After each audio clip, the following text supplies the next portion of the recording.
very grateful to have been invited here to the Church of the Resurrection. I want to thank Brian for inviting me, and also Father Steve Mattson, who was over here somewhere. There he is in the very back. I'm going to embarrass him just briefly. Father and I were classmates at Mundelein Seminary. Well, he was a year behind me initially. We would have ended up being classmates for various reasons, and he would not have been in this seminar, but my first year of theology, when he was still in pre-theology, we had an event in which 50 first-year theologians were given a sort of reminder or an instruction on how to work with people in the parish, right? What does it mean to work with various types of people? And I'll never forget that Sister Sarah Butler, who taught us all Christology in those years, who is still a phenomenal theologian.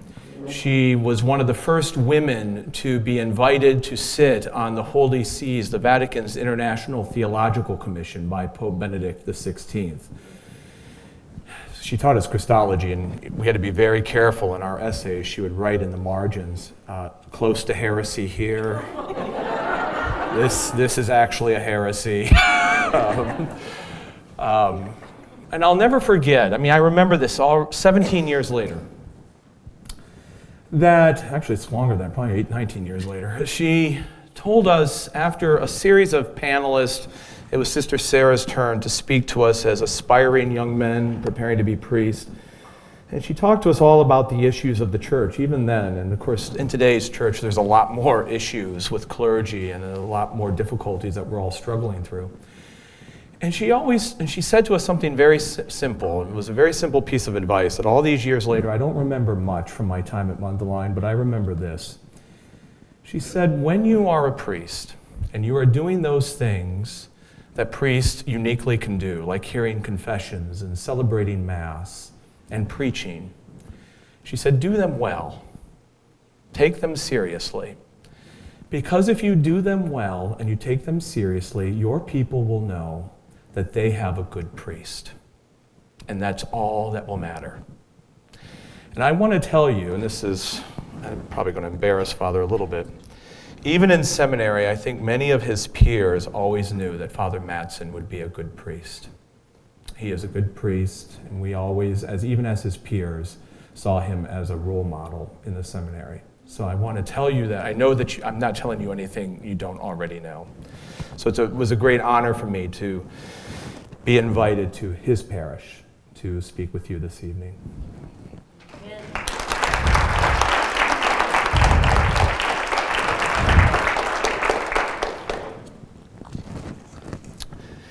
I'm going to begin, even though we're going to talk about St. Thomas Aquinas, you should know that I sort of backed into, I need to also apologize that my voice, last weekend I lost my voice completely for 2 days.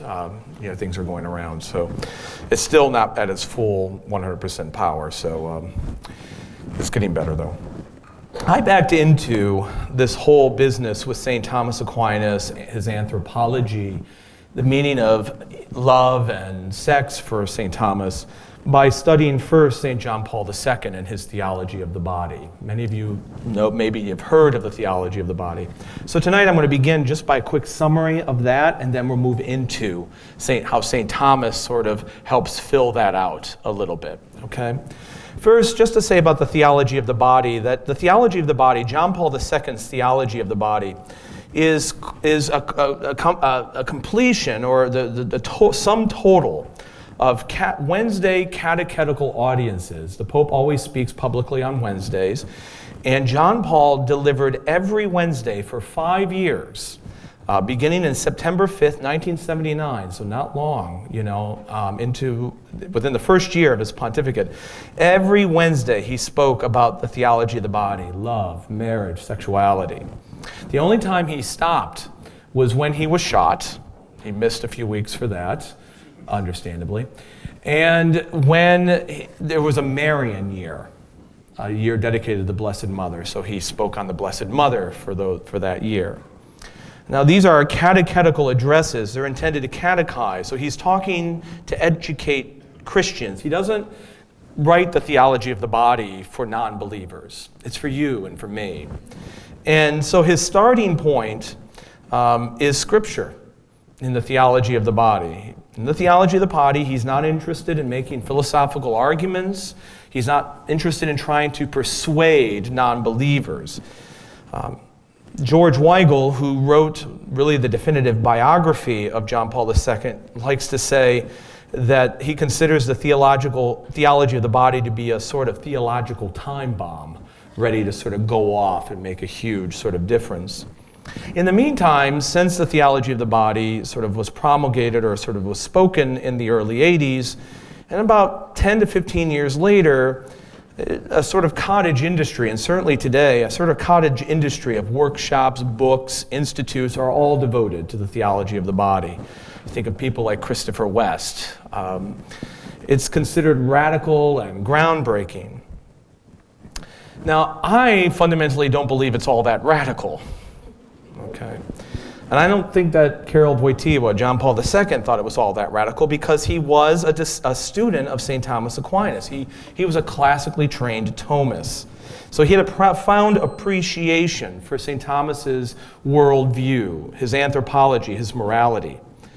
In fact, in his early years as a priest, he thought that St. Thomas's system, his thought, that Aquinas' thought, was really the answer to all of the societal challenges in relation to sex and marriage and love that were going on, even in Poland. But nevertheless, throughout his early career as a priest and as a professor, he was really concerned that the theology of St. Thomas at the time, and I think he was right about this, had become too abstract, had become too disconnected from people's experience. And he learned this because in his early years as a priest, he spent weekends and evenings getting to know young people and being with families, with children. He was educated on what marriage and family life was, not necessarily in his own family, because his mother died so young, and his brother died so young, and so he was raised by a single father as an only child. Okay, so he learned how to be family in his priestly ministry from families, which is why they were always so important to him. Okay. Now, in the time we have together, in about 40 minutes or so, I want to sort of, once again, give you just a very Cliff's Notes version of the theology of the body, and then move into what I will speak of as sort of some principles of St. Thomas Aquinas about the body, the soul, his sexual anthropology, and how that works within marriage for St. Thomas. Okay. Someone might ask why St. Thomas is so important. You can leave that for the Q&A. But keep in mind, you're talking to a Dominican. The scriptural foundation for the theology of the body is really the second and third chapters of Genesis. You all know this story. This is the first chapter is the 7 days of creation. The second chapter is God begins by putting Adam into the garden. God creates Adam, places him in the garden, and then sees that it's not good for him to be alone. And after bringing all the animals to him, he names them. He then creates the woman to be his partner. For John Paul II, this very ancient story, this very ancient narrative, in John Paul's mind is in some way the oldest description and record of mankind's own self-awareness and self-understanding that we are, in fact, made to be with each other. We're not made to be alone. None of us. And so this primal experience, which John Paul II calls original solitude, this is the primal experience of mankind. We notice that we are alone and that we are in need of others. And he draws two conclusions from this original solitude. First, that, and this is a direct quote, created man finds himself from the first moment of his existence before God in search of his own identity. We need to know who we are before God.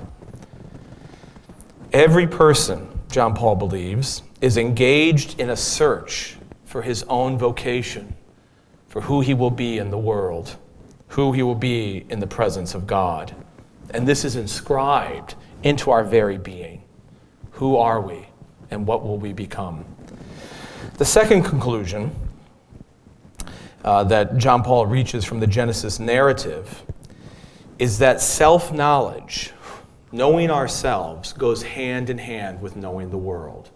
That Adam intuitively recognized that he himself was different from the animals. He was not like them. He was different than them. And the body plays a significant role in that. He has a body that's very different from the animals. I mean, even scientifically, we have opposable thumbs. The number of things we can do because we have opposable thumbs, all right? I can cook myself eggs and bacon in the morning, which a dog cannot do because I have opposable thumbs. I have rationality too, but I have opposable thumbs, all right? I mean, a chimpanzee can't cook eggs and bacon, as far as I know. The body plays a significant role in this realization because it's the body that reveals to man that he is different. And this is precisely why, and John Paul makes a big deal out of this, this is precisely why when God brings Eve to the man, the first thing that he notices about Eve is not that she is different from him. She notices that she is like him. This at last is bone of my bones and flesh of my flesh. They are like each other. He doesn't, in her body, he sees a likeness to himself. This is one of the central themes of John Paul's thought. So if you had to think of one principle of the theology of the body, it would be this: the body expresses who we are. Our body expresses who we are. We have an interior life as human beings that only can be expressed outwardly through the instrumentality of the body. And the creation of the woman for John Paul II now means that there are two, what he would call complementary ways of being body. There's the male way and a female way. That men and women express humanity in two complementary ways. And he would say that this complementarity has what he calls a spousal attribute, a spousal meaning. That the male body and the female body are geared, if you will, hardwired, to direct each person, the male person and the female person, to each other in a gift of self. That they are geared towards each other. And so that the conjugal union then, sex within marriage, he says, carries within itself a particular awareness of the gift that husband and wife are giving to each other in their bodies because of this spousal attribute. Now, there's a deeper reason that the body, that the human person for John Paul II is actually directed outwards to the other. And it has to do with creation. For John Paul, creation itself is moving towards the other, which is to say all of creation is moving towards God. It's yearning towards God. This is St. Paul. Okay? So that there's a tendency, if you will, that everything begins in nothingness. It's brought into creation by God. And then this directionality, there's a directionality from nothingness into creation, doesn't end with creation, but continues towards each other. And in marriage of husband and wife, male and female, towards each other in this community. And then ultimately towards the communion of God, which is the beatific vision. So that there is a trajectory within creation that we participate in because we are creatures. We are the highest creatures in this world, but we are creatures participating in that trajectory. The body is a witness to this because, and we are unique in this trajectory because unlike animals, we can understand this trajectory. We can understand and reflect on the nothingness to creation, to why we love a particular person, and ultimately why our love is called to bring us to God. We are unique in this way, made in the image of God. So we can understand that the gift has a directionality because of the ultimate gift of God bringing us from nothingness to existence. The physical differences between the sexes are ordered to procreation. It's true, John Paul II said, obviously. But the spousal attribute of the body is not only about procreation, it's about the communion of persons in love. So that this gift from nothingness into creation and then into the community of husband and wife perpetuates the gift, the ultimate primal gift, by bringing into existence yet other persons. So that this trajectory continues generation after generation. Now, at the beginning of time in the Genesis narrative, John Paul says that Adam and Eve, man and woman, understood this. They had an intuitive understanding of the meaning of their bodies. They knew that they were made to be a gift to each other. But original sin ruins all of that. And this is standard Catholic teaching. After the body, there is no longer, especially between the sexes, an effective, you might say, communication between each other. The men and women do not communicate with each other, with their bodies, as they would have had there been no original sin. St. Thomas would agree with this. Okay. Sin introduces what we call concupiscence. And one of the best ways to consider concupiscence is to consider it sort of an inflammation, if you will, of our bodily desires. It creates a static between our reason and our higher parts, our higher being, what is uniquely human in us, and our bodily animal side. There's a static that we have to work to overcome. Okay. We are, after sin, how much of our culture today has problems with the body, right? With sin, our bodies essentially revolt against us. And baptism, friends, does not eliminate this revolt. All baptism does, I shouldn't say all it does, the best it does, the thing it does, it's a pretty big thing, is that it removes from us the guilt of original sin, but not the effects, right? Which is why we still have problems with our bodies, all of us. Even the most athletic person in the world is still going to grow old and die and probably get arthritis on the way, right? This is why we're always dealing with problems in our body. It's because of original sin. Okay. The interior struggle of our body's impulses because of sin alienates us often from our bodies. We don't like the interior impulses we have. We want to get rid of them half the time. We want to discipline them out of ourselves. And so it's not surprising for John Paul II that the inherent direction, that trajectory from creation to from nothingness to creation to the communion of male and female to this new sort of community, ultimately to the community of God, it's not surprising that because the body and the relationship of body and soul is out of whack, it's not surprising that this language and how this works is now also out of whack. That there is an inherent tension between the sexes. This is why we need Christ's redemption.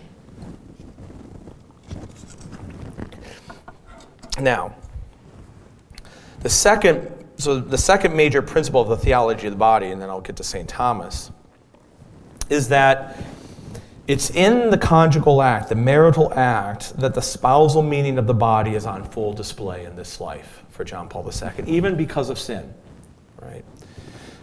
You see, because it's precisely because the body, for John Paul, has a meaning and is a drive to the other, that the body also speaks a certain language of its own. And men and women can use their body to communicate with one another and with the world. Even in the words we articulate with our body, how we use facial expressions and so forth. The body is what communicates the person. Okay? The conjugal act for John Paul II is also a communication. It's a language. The problem is that because of sin, communicating with the language of the body, especially in the conjugal act, is no longer easily so simple. It takes work and so much of what St. John Paul II would call self-mastery, getting our impulses under control, right? And directing them to higher goods. Because of sin, we are alienated from our bodies, and so we no longer communicate directly. It's easier, for instance, to tell a lie, to use our bodies to lie. St. Thomas Aquinas, St. Augustine, most of the Catholic tradition would say all lies are sinful. Every lie, even lies you tell for somebody's good, is a sin, because you're misusing the body and the power of speech. You're abusing, and I mean, this is a little bit of a digression. The power of speech in the Church Fathers, and certainly in St. Thomas, is one of the things that makes us like God. God is a God who speaks, and when God speaks, things happen. And so when we pervert our speech, we are in fact offending against the image of God within us, especially when we use speech to speak things that are not true, that we know are not true or believe that are not true. I mean, we could be mistaken, it's not a lie, but if we believe something is true and we say the opposite, that's a lie. Right? It's a perversion of the power of speech.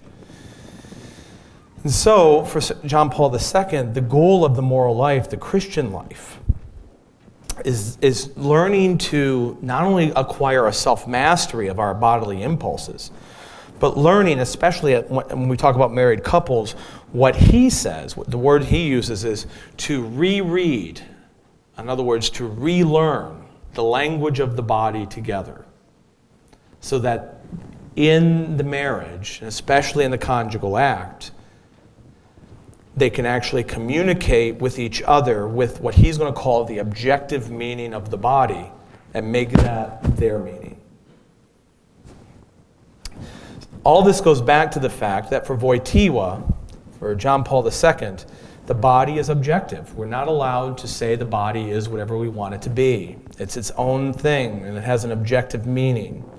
And that must be respected even in the marital bedroom. The body is not incidental to who we are. And this is a difficulty for most of us living in the Western world today, because most of us live with the delusion that our bodies are not ourselves. Even good, devout Catholics tend to see the body, just think about how you think of yourself. We tend to think of the body as this mortal coil that we're going to slough off, that we tend to think of ourselves as somehow deep within the body. The body's not me. The Catholic Christian tradition has always been, your body is just as much you as your soul is. It's not simply a vehicle for your soul or a shuttle. You're not simply a pilot of this body. It is you, just as much as your soul. We'll get back to that with St. Thomas. The body's not incidental. And so St. John Paul II concludes his theology of the body by insisting that when in marriage, the couple give to their behavior the meaning that is in conformity with the fundamental truth of the language of the body as gift of each other to each other, they are speaking truthfully. And in the opposite case, when they do not do this, he says they lie. They're lying to each other and they're lying before God. Right? You might be able to see where all this is going. In their interactions, couples must not use their bodies to communicate with their bodies in a way that is contrary to the truth, which is to say, the truth of the consent that they exchanged on their wedding day, the truth of a complete and radical self-gift to each other. And so that's true whenever. That can go wrong. Let me start that over. That can go wrong whenever, for instance, in a marriage, a spouse begins to be abusive or to be possessive or lustful or objectify the spouse at the same time saying, I love you. Right? There's a lie there. The same is also true, and this is the reason John Paul wrote the Theology of the Body. The same is also true, he says, when couples use contraception. They speak a lie with their bodies because they are withholding a very essential aspect of their bodies, which is their fertility. They're withholding the truth of their fertility from each other. And that's when he gets back to Paul VI's famous line. St. Paul VI now. Is it saint or blessed saint? We just canonized him, didn't we? St. Paul VI, famous line that the unitive and procreative dimensions of the conjugal act are inseparable. Every conjugal act has to be unitive and procreative. Now, my contention is that St. Thomas had all of this stuff figured out already in the 13th century. All right, of course he did. And I think Wojtyła knew that. I mean, when he was teaching at the University of Lublin in the late 1950s, he basically just taught St. Thomas Aquinas straight from the Summa Theologiae. I'm going to give you, in the next few minutes, what we have here, the remainder of my talk, I'm going to give you 6 Thomistic principles that feed into all of this. Here's the first Thomistic principle, what we might call an appetite for perfection. St. Thomas had a strong sense that every creature wants to be perfect, which is to say, every creature wants to fulfill and do the thing that it was created to do. Okay? So that's true whether we're talking about electrons rotating around protons and neutrons. Its perfection is rotating around protons and neutrons. That's the electron's appetite, if you will. That's what it does. That's true if we're talking about geese flying south, or we're talking about flowers and trees growing towards the sun. That's its appetite, its perfection. We might even speak, and St. Thomas does in a certain equivocal way, we might even speak of trees wanting to grow towards the sun, or geese wanting to fly south, or electrons wanting to rotate around protons and neutrons. That's what they do.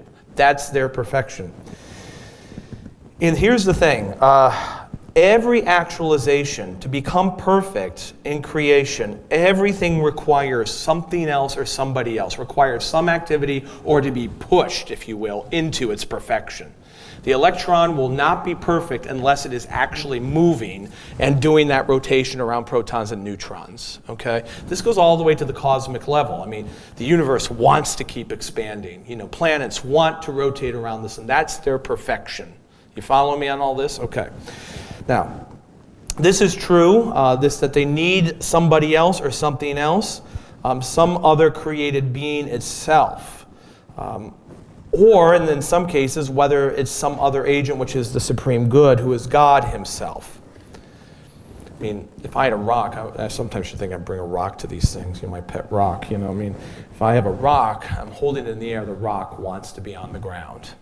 That's basically where the rock wants to live, on the ground, not up in the air. Now, we all can say, well, that's gravity. St. Thomas didn't know Isaac Newton. And St. Thomas would reply, yes, that's fine. But that's because the rock has an inclination. It's got an appetite. You call it gravity, I'm calling it an appetite. It wants to be on the ground. That's where it's going to go. Okay. Now, the human person, you and I, who we are body and soul, we find that we are perfect in some ways and not perfect in others. Throughout his writings, St. Thomas always refers to human persons as composites. We're a composite, okay? We're a composite of body and soul. We're a composite of perfection and imperfection. We're perfect and good and actualized in some ways and imperfect in others. We have a lot of potential, every one of us, that hasn't been actualized yet. None of us is completely perfect. And we need others. We need other persons or other things who help bring us to perfection. So every time you learn something, another perfection. Every time you love somebody, another perfection. Everything that we do is somehow bringing us to perfection, except, of course, for sins. All right? We're always moving from one degree of perfection to another in this sort of natural way. All right? Now, get this. For St. Thomas Aquinas, love, in its most primal sense, is this movement towards perfection. That's what he thinks love is, first and foremost. It's the movement of creatures to their perfection. Creatures love being perfect and doing what they were created to do. So you can speak in a sort of analogous way of a rock loving to be at rest on the ground. That's where that rock loves to be. The electrons love to rotate around protons and neutrons. Geese love to fly south for the winter. So we can talk about this natural love. Now what separates us, and I'll come back to this in a couple minutes, but what separates all of those sort of creaturely, animal, or natural loves from our love as humans, even though we have a lot of those animal loves in us because our body is so material. I mean, you can talk about loving a pizza. You can talk about loving a good nap. You know, this is what your body wants. It's a sort of love. But that's not the uniquely human love. I mean, a dog loves a good nap, right? A dog certainly loves a good pizza. But the human love, like John Paul II said, St. Thomas would agree, is that we can know, we can understand love and this drive. And most importantly, we can choose where we will find our perfection, in whom we will find our perfection, in what activities we will find our perfection. Ours is a love. St. Thomas has a unique word for human love that he doesn't use in any other instance other than the love of God. In Latin, he calls it delectio, which is an elision of de electio, means of choice. Human love is a love of choice. We choose our loves. The electron does not choose to rotate around protons and neutrons. Second Thomistic principle, most important, is hylomorphism. And all that means is St. Thomas has a strict hylomorphism, which is his theory that I've already spoken about a bit, that the body and soul are so united, so intertwined, that they are, in a sense, codependent on each other. They need each other. For St. Thomas, the human person is not just a body, the human person is not just a soul, the human person is a body-soul composite. It's completely wrong, then, to think that John Paul II was the first to emphasize the importance of the body. Aquinas was doing this, 800 years beforehand. Okay, so there are two components, and even talking about them in this way makes them a little bit more different than what St. Thomas intends, right? But we have to make distinctions and talk about them. But there are two components, body and soul, that are inextricably linked in our activity. Everything that we do. The body is the material in us, the matter. The rational soul is the formal in us. It's what makes the body what it is. This is an important point. The body is the body. Your body is your body because it is the material of your soul. Okay, we tend to think of the soul. Let me just elaborate on this. We tend to think of the soul as something that's inside the body. For St. Thomas, that's the wrong way to think about it. So think of Michelangelo's David, statue of David, huge, made of marble. You can think of the marble as the material, the body. It was just a block of marble before Michelangelo got his hammer and chisel out. What did he do? He put that marble into the form of David. Right? So that the marble, it's not that the form goes in the marble, it's that the marble goes into the form of David. It's sculpted according to that form. You following me? The same is true for the relationship of body and soul. It's not that the soul is in the body, it's that and St. Thomas says this explicitly, it's that the body is within the soul. Your body is what it is because it's within the soul.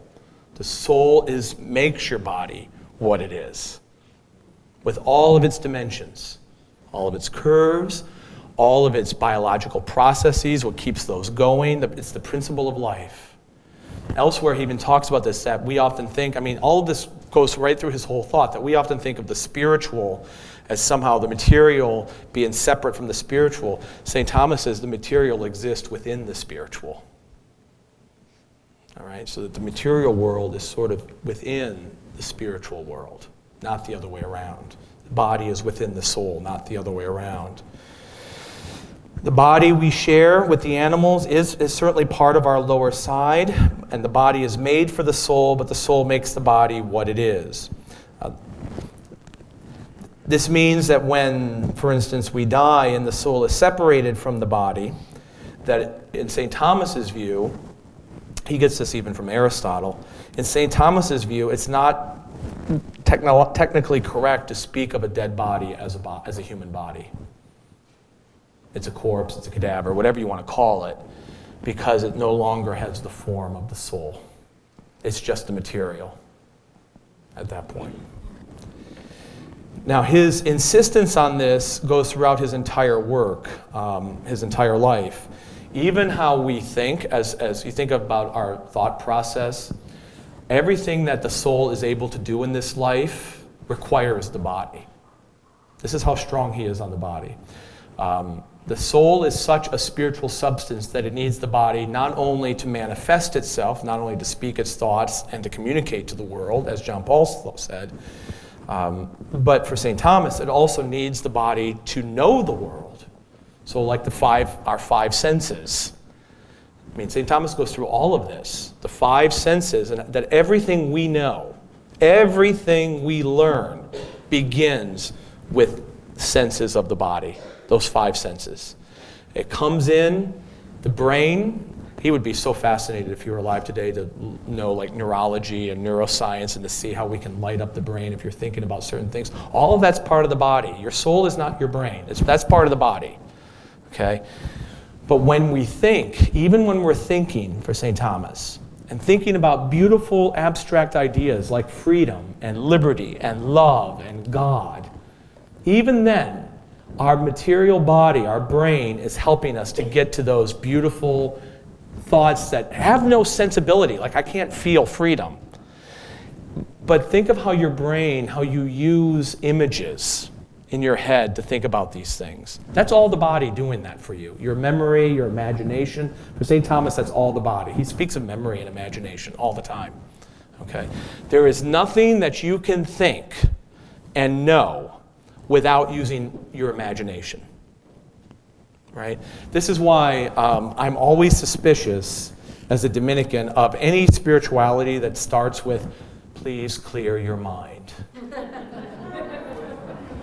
Because it's impossible to clear your mind. Whenever you pray, whenever you think wonderful thoughts, you have an image in your head. People tell you to clear your mind. What do? You think of a blank wall. That's an image. Your mind is not cleared. You might not be thinking about anything else, but you're thinking about that brick wall pretty hard. Right? For St. Thomas, that's all the relationship of body and soul. I have ideas, imagination, I use those, I chomp on those to get to better and higher ideas. Okay. He's so consistent about this need of the soul with the body that he says, and this is just thought process, so it's not dogma. He says that, for instance, when we die, and God willing, we're in the beatific vision after hopefully a short stay in purgatory, hopefully not too long of one, right? And the soul is without the body, because we believe in the general resurrection of the dead. Now that is dogma, so we'll get our bodies back at the end of time, glorified. He thinks that when the soul is in the beatific vision, it's not quite itself, because it doesn't have its body. Now, this is obviously made up for by the fact that you're in the beatific vision and beholding the glory of God. So it's not like you miss the body, but it's not functioning as it normally would with the body in the beatific vision. He's also, this is a little terrifying, he also thinks like angels, think of angels and demons, angelic creatures. He knows that they cannot read our souls, or they cannot read your hearts. Scripture says that. Only God is the weigher of spirits. Only God can read our hearts. But because our souls and our bodies are so inextricably linked, everything that goes on in our souls, so our thoughts, our emotions, which also have a bodily component, are written on our bodies. Everything is written on our bodies. We know this. You know people who just can read nonverbals really well, and it seems like they're reading your mind. Married men learn this very quickly about their wives, right? How they can read your nonverbals very quickly, and then slowly they try to start to learn how to read their wives, right? Angels, St. Thomas says, just can do this infinitely better than you and I can. The quivering lip, the fluttering eyelid, all of this, they can read you because your soul is so inextricably linked to your body. The third principle, rational love. This is the whole point. I'm just going to spend a little bit of time on this, a short time on this, that this is the chosen love. Aquinas, along with John Paul and the classical Christian tradition, traditionally insist that it is an inherently difficult task after original sin and requires a lot of grace to achieve a sort of harmony between soul and body, between our higher choices, our higher love, that dilectio, that love of choice, and all the desires and passions that are in our bodies. And of course, for Aquinas and for most of the scholastics and ancient Christians, it always revolved around three main desires that people have, carnal desires, and that's sex, food, and alcohol. These are the three main carnal desires we have. Okay? And he actually says that they're successively more stronger, and depending on how important they are. So the sexual desire is so strong because it's more important than food, because it's more important that you propagate the species rather than keep yourself alive. Right? That's why that's a stronger desire. Okay. Now, this drive to perfection, this giving self one over to love, requires a certain self-mastery. St. Thomas would call it virtue. So that when a person's love is motivated only by carnal desire, by acute concupiscence, the person's chosen love for another person, when it's just about concupiscence and carnal desire, denigrates the love, denigrates not only the beloved's dignity, who you're essentially using, but more importantly, denigrates your dignity as a lover, as someone made in the image of God to love. So that inflamed passion, when it is not ordered to reason, St. Thomas argues, can only distract us, can temporarily suspend our reason, but can also, over time, create a character in us whereby we can no longer listen to reason. The virtuous person, and this is an important point, it's not that St. Thomas wants to snuff out passion, far from it. In his Summa Theologiae, 3,126 questions, he spends more time on the passions and emotions than any other theological topic. St. Thomas is not often considered to be a passionate individual, but he is. He spends more time on the passions than anything else. And for St. Thomas, when slowly, very slowly, we learn through discipline, through fasting, abstinence, chastity, to sort of grow in virtue, the virtuous person is not somebody who is like a Stoic who doesn't feel anything. I mean, being insensible and not wanting to feel your emotions and passions for St. Thomas is just as much a vice as always giving into your passions. For St. Thomas, when you have that self-mastery, that virtue, you actually feel your passions more deeply because you don't fear them and you know they won't carry you away. So you're free to enjoy them. Passions and emotions are part of that human body-soul composite. They're not bad things. They only become bad when they make us do bad things. They become immoral when they make us do immoral things. Fourth Thomistic principle is the equality of men and women. So even though St. Thomas Aquinas and his indebtedness to hylomorphism and his indebtedness to Aristotelian biology, you can ask me about this in Q&A, forced him to assert the physical superiority of men to women, he nonetheless advocated equality between the sexes, and especially in marriage. His settled position, he grows in this over time, but his last work on marriage, which was not the Summa, but the Summa Theologiae, but the Summa Contra Gentiles, his last work on marriage, where he last speaks about marriage, he says, the only time he says this at the end of his life, is that marriage is the highest form of friendship. What he calls amicitia maxima, maximum friendship. And following Aristotle, friendship requires equality. This is why in St. Thomas and in the scholastics, you can't have, for instance, a slave owner marrying a slave in those days. Because in a friendship, in any friendship, one friend cannot have something to hold over the other friend.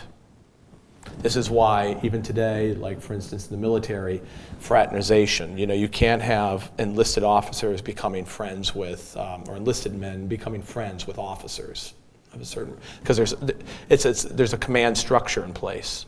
It's not a relationship of equality. This is why children cannot be friends with their parents. There's something of the structure that prohibits it because there's an inequality. But he insists that in marriage, husband and wife are equal, and they have to be equal so that they can achieve this amicitia maxima, this maximum friendship. This is why he thinks, for instance, polygamy is immoral, why he thinks that one of the reasons divorce is immoral, because it creates an inequality between the sexes, one way or the other. Friendship only exists in between equals. He believed that living marriage in any other way, especially, would effectively reduce wives to a position of inequality and servility to their husbands. He's categorically against such an arrangement. The fifth atomistic principle is what we might call the marital debt. This used to be spoken of quite a bit in church teaching. It's less and less so these days. But in St. Thomas's view, and John Paul agrees with this is what he means by the gift. St. Thomas talks about it as a debt. It does sound a little commercial or economic. But that in St. Thomas's view, the husband and wife give to each other a certain authority over their bodies in the exchange of mutual consent. So this gift, which as I said is traditionally called the marital gift, is what each spouse gives to each other of themselves, that your body is no longer really your own in marriage. It's given to your spouse. This means, in traditional terms, that each spouse can request, for instance, the conjugal act from the other. You belong to me and I belong to you. And I know this language may seem dated, but it does show that St. Thomas had some understanding that the husband and wife were equally indebted to each other, body and soul, even if he doesn't use the language of John Paul II, like self-gift. But it also shows that St. Thomas wanted to protect the couple from lust or the possibility of objectifying each other. He has all sorts of places where he provides, you can also ask me about this later if you want, he provides several parameters, if you will, for how the couple is to ask each other for what you might call the payment of the debt, right? The conjugal act.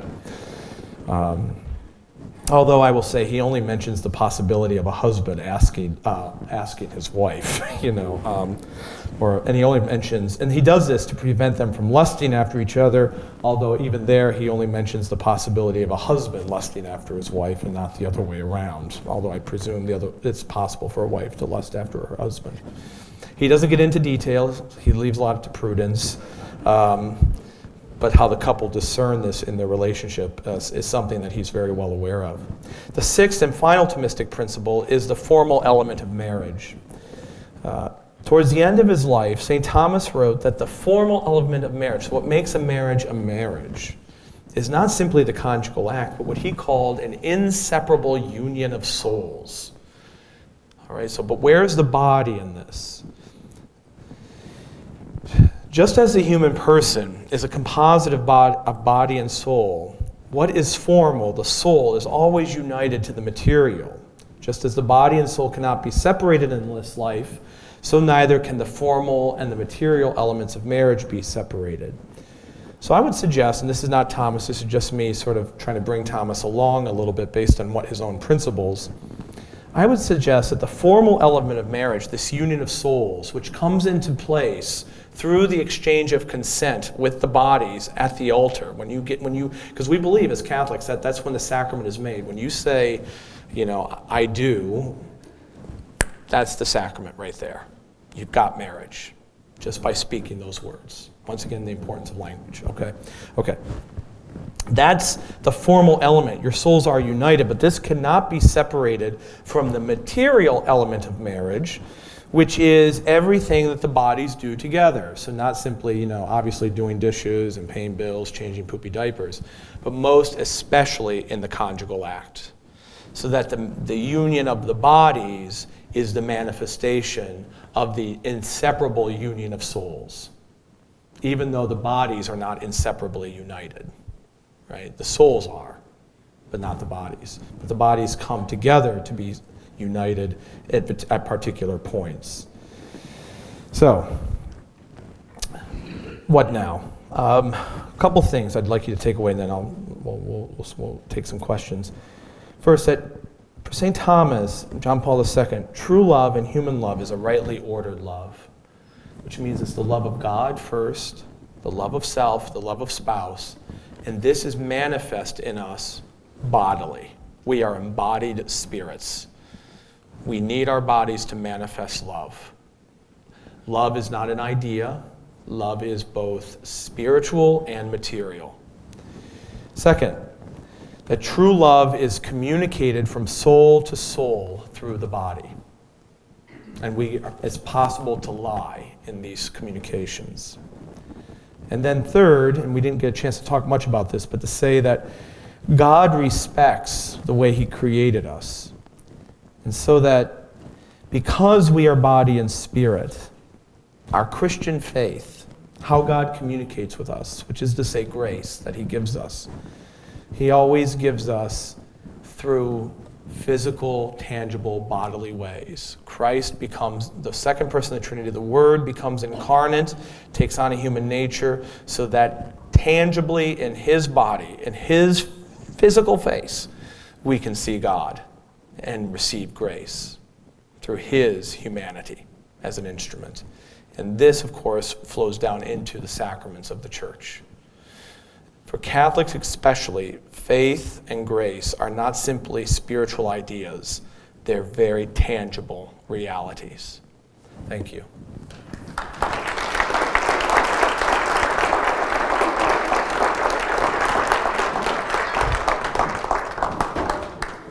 Yeah, sure. I'll be happy to take questions. We have a question right here in the front, and we'll come to that round.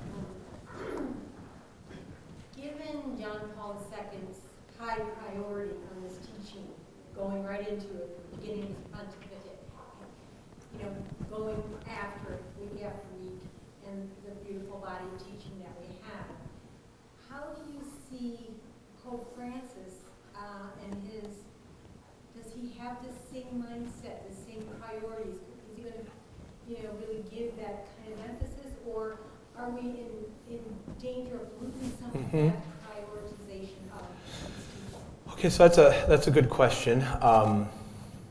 So I'll repeat the question. The question was, given how much John Paul II focused on the family in his pontificate, is that a similar priority for Pope Francis? And where do I see this going under the pontificate of Pope Francis? Is that a fair rearticulation? Just John Paul's teaching, his legacy. Yeah, John Paul's legacy. I would say that we always have to judge pontificates, and it takes time to judge pontificates in retrospect. And so the judgments are coming in about John Paul's pontificate and its greatness. Benedict's pontificate, still we need more time to sort of judge that. And I think Francis, we're not going to be able to judge what happens after this pontificate until many, many, many years later. I certainly think it is also true that every pope is the pope that God permits and wants for the time that we're given, that pope. And it is certainly true that Pope Francis does not seem to be as concerned about issues of the family as, say, John Paul II was in the 1980s and 1990s. Now, he certainly wrote Amoris Laetitia, which, other than one chapter which has some confusing things in it, or can be confusing if not interpreted correctly, is actually an excellent encyclical on, or an apostolic document on marriage. Just one chapter 8, I think it's got some things that can be interpreted one way or the other. And I'm sure you're all aware of how all those things have been interpreted. Pope Francis seems to be a pope who's more concerned about reaching out, in his words, to the fringes, to the edges. And so you see that in his gestures, right? Now, when it comes to marriage, how does that get translated into marriage? That's where I think chapter of 8 of Amoris Laetitia is going. I think Pope Francis is, whereas John Paul sort of gives you, this is what marriage is, it's the ideal that we should all be striving for. Francis, being the good Jesuit that he is, recognizes that there are people who are simply not living what the church teaches in the church. And I think what he wants is to help priests and pastoral ministers, pastoral staff, reach out to those people and figure out a way to get them back into the arms of the church and back to the center, right? I don't think that always comes off, because I think there are people who claim to speak for Pope Francis who don't, in fact, really do. But I think that's his focus on marriage are those who are on the fringes. Okay, what's your opinion and then question? Having read a lot of that whole second, just do you see him? I see Augustine and Aquinas, and I think over time, we're saying historically, is John Paul's writings going to be recognized as maybe a modern version of their impact, Veritas splendor, and so forth? So that's what's your opinion of him as a third pillar, I think, of great theologians. And then, having read theology, big fan of theology of the body, there were some theologians who started criticizing him. I think they were just jealous, frankly, because it's so really attacking his phenomenology and things like that. Has anybody poked any real holes in it, or will it stand up as theologically fantastic as Yeah. Okay, so the question is John Paul II like a third pillar along with Augustine, Aquinas, like in his development? And then the second part of your question was whether or not those who criticize the theology of the body, have there been any, are there legitimate criticisms of the theology of the body? Is that a fair way to say that? So the first question is, I do think John Paul is going to obviously go down in history as one of the great thinking popes. I think this is a very fascinating time to live as Catholics in the church. I mean, it's a difficult time. But we had two superstar thinking popes back to back, John Paul II and Benedict XVI, all right? And this is not a dig on Pope Francis. He himself admits all the time that he is not, he says this all the time, I am not of the caliber theologically of John Paul II and Benedict. I mean, he acknowledges that. To be honest, historically, most popes aren't. I mean, we got a little spoiled, I think, over 30-some years of this. Okay. He considered himself primarily a philosopher, not a theologian, right? But I do think he is going to still be remembered as the one, especially after the council, who he's basically the post-conciliar pope. He gives the definitive interpretation, I think, to Vatican II and how it should be understood and interpreted. And there's still a sort of debate about that among theologians, and I think that's what we're seeing now under Pope Francis' pontificate among theologians, is John Paul's interpretation or is Francis' interpretation. I think that's an unfortunate attempt to oppose Francis and John Paul II, which I don't subscribe to. Now, as for the theology of the body, of course I think it's great, I think it's wonderful. I do think some proponents of the theology of the body have made it more than what it is. Right, and they've overly romanticized it, which I don't think John Paul intended, right? So the theology of the body was going to be a book before he got elected pope, because during the 70s, John Paul spent much of his time defending Humanae Vitae. Much of his publishing work in the 70s was defending and trying to give a better explanation of Humanae Vitae than Paul VI did in the encyclical. Theology of the body was going to be his sort of big work on this. And then he gets elected to be pope, doesn't publish the book. Now today, he would have just, in those days, the idea of the pope publishing a book that soon in his pontificate was he just didn't do it, right?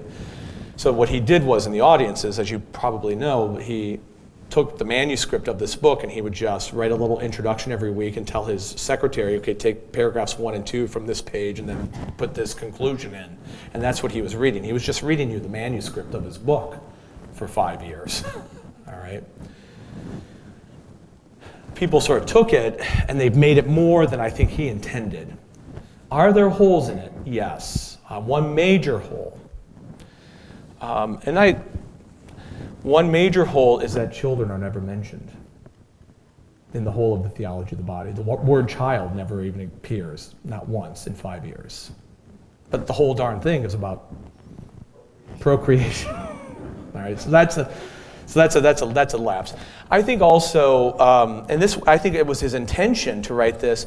There are people who read it who don't know St. Thomas and don't know that John Paul knew St. Thomas, and so they interpret it, they overly romanticize it because they don't know the Thomistic foundations of it. And he didn't reveal those Thomists. I mean, there are little, like, every now and then a footnote, you can see he's clearly talking, using like a Thomistic principle, and he's kind of winking and saying, of course I mean, and that metaphysical analogy or something like that. And like a Thomist reads that, see, there it is. We know what he's talking about. But see, his whole point, as I said at the beginning of my talk, was that in the 1970s, by the time you get to the 1950s, Thomism had become like very stale. And so he doesn't want to reference it at all. In fact, in the early 70s, John Paul says changes his opinion. He says Thomas cannot answer the questions of modern day. But his principles are still valid. So I think, and what I've tried to do in my work is to show that in order to understand the theology of the body, you really, if you want to know the whole story, you got to know St. Thomas. Some of this. Sir? So this is a bit of a tangential question. Can you explain bilocation?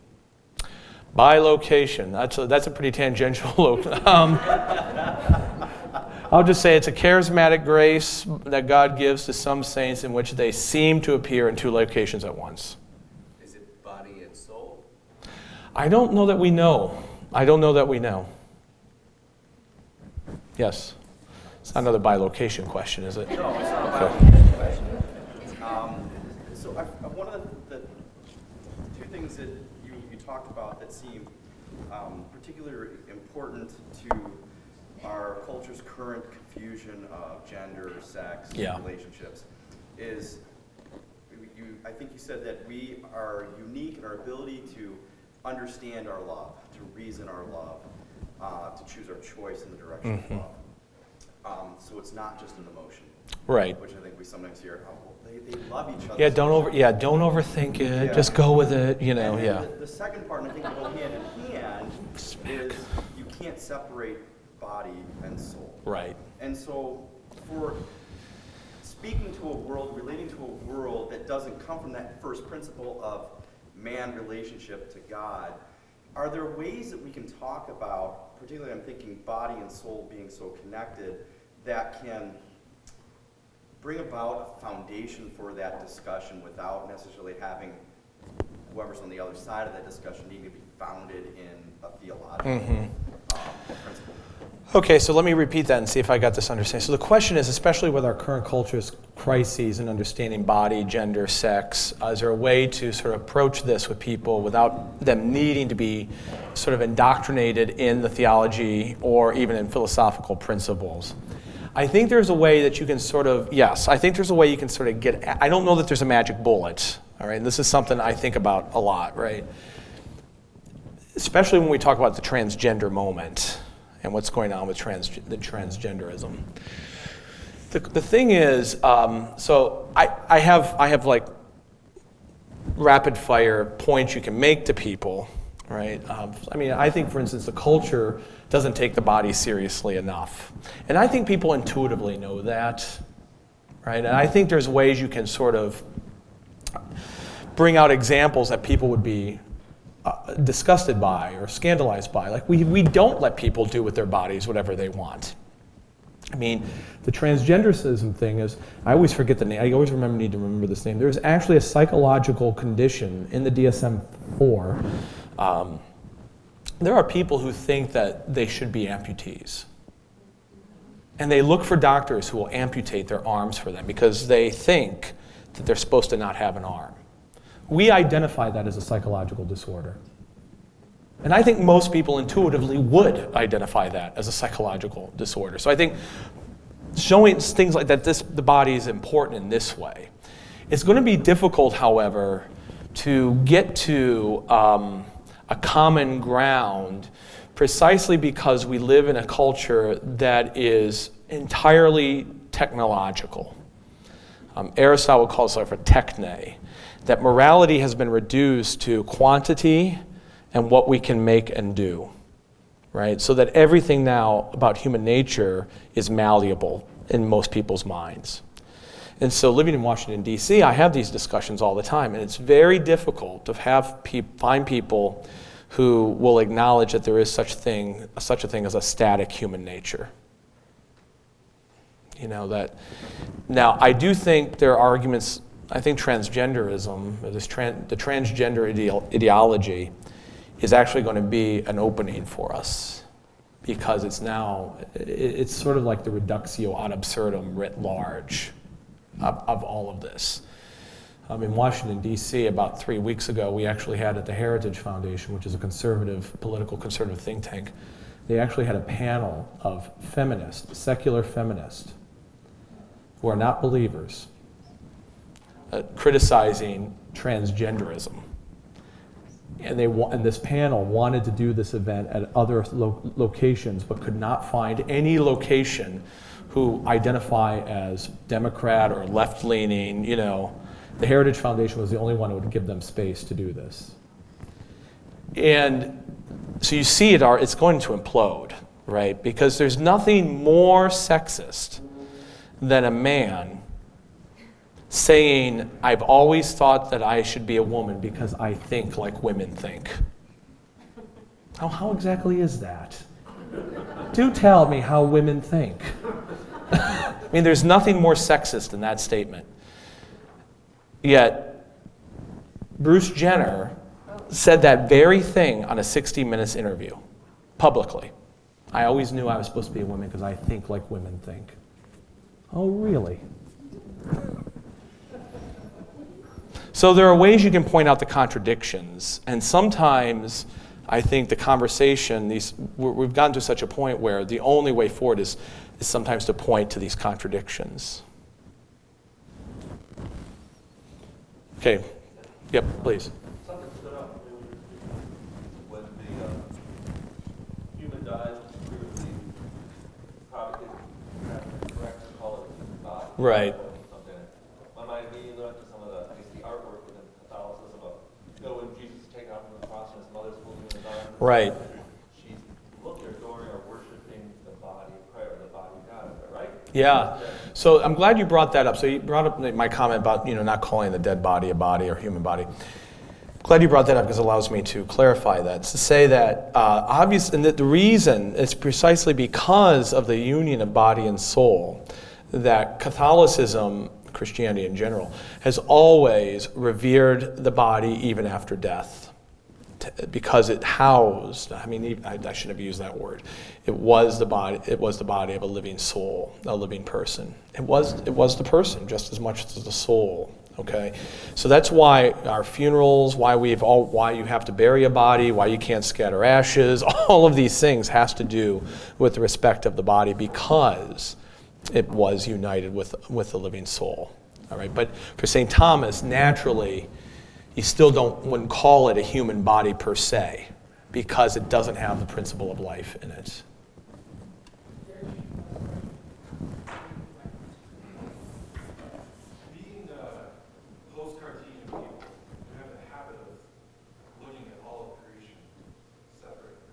Exactly.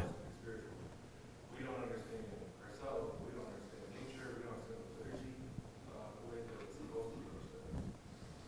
What ways practically can we begin to build the habit of seeing reality as it actually is? I think practically a couple things. One is, once again, to use your imagination, to keep reminding yourself that your body is within your soul, not the other way around, that your soul is not it's not a little captain in your brain somewhere, guiding you around. So I think liturgically, having good liturgy with sensible things, music, art. This has been part of the problem with the post-conciliar liturgy for so many people, is that it's not beautiful. So it doesn't feed you the spiritual. This is why liturgy is so tangible. So finding ways to concretize or to make tangible your own spiritual life, spiritual books, having things, I love reading scripture because part of it is I love the way my Bible feels, I love the way the pages feel. I love having the text on the page, right? I know that's kind of a silly example, but Everyone's like, no, we're like the same way. Yes. Thank you so much for inviting me.